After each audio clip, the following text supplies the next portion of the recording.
This video is to give you some information that will help you to decide whether to buy saddles or cocknecks. I'm mainly targeting this to the relative newcomer to fly tying. It's quite expensive now to buy your dry fly feathers if you wanted to tie a variety of different patterns. And so often a newcomer is advised to buy themselves a cockneck rather than a saddle. But I differ from this opinion, because with a saddle you can tie so many more flies, years and years of fly tying, as opposed to a cockneck. But the thing is, when you buy a saddle, you want to target the actual barb length on the feathers to the size of the fly that you'll be mainly tying. For instance, if you tie a lot of 14s or 16s, you want a saddle where it's mainly those feathers for that size of fly. This particular one I've put on a hook, and it shows you I can get 3 different sizes of fly from this saddle: 14s, 16s, and now even 18s, and I've got an abundance of feathers to do that. And this is a pro grade whiting one. Whitings have been messing around with their gradings now. They used to do them in gold, silver and bronze, and they seem to be going back to 1, 2, 3 rating. This particular cockneck is a cree neck, and you always pay over the odds for this coloration. Funnily enough, years ago, before genetics, the crees used to turn out quite frequently and nobody wanted them. Now it's considered a premium colour.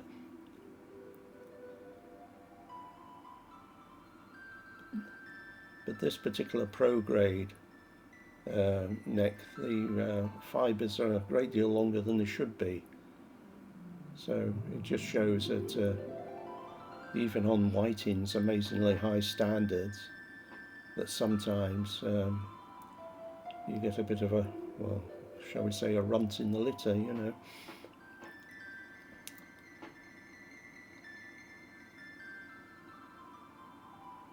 And this other pro grade neck, so both of these necks are the same, very similar price structure. The feathers are longer and the barb length is a lot shorter, more in keeping with whiting's regular standard.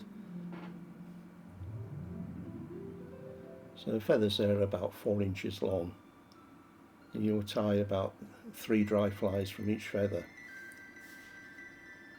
But the thing with the length of the average saddle feather now is you'll get about 8 or more flies from one feather.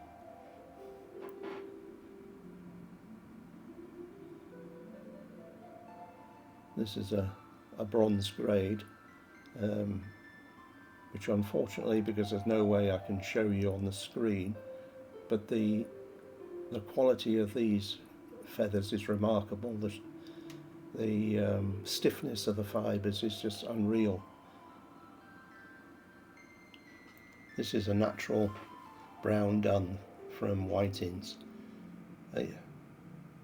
Even though there appears to be 1 or 2 different colours on here, it's actually the opposite side to the feather, so it's light on the back side of the feather and dark brown on the front side. They're longer in fibre than most of their other ranges, so useful for tying larger dries, you know, mayflies, etc., say big sedges and so on, and even some of the lock flies.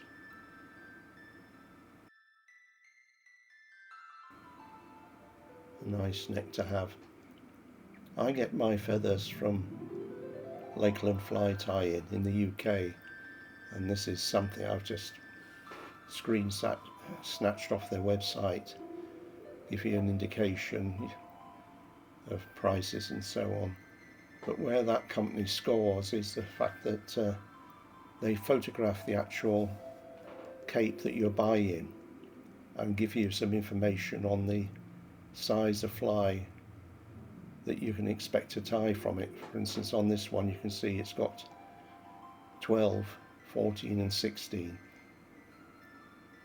Very handy. And you can buy your saddles and necks in half sizes where they're just literally cut down the middle. That one's a nice quality Greenwell's cape.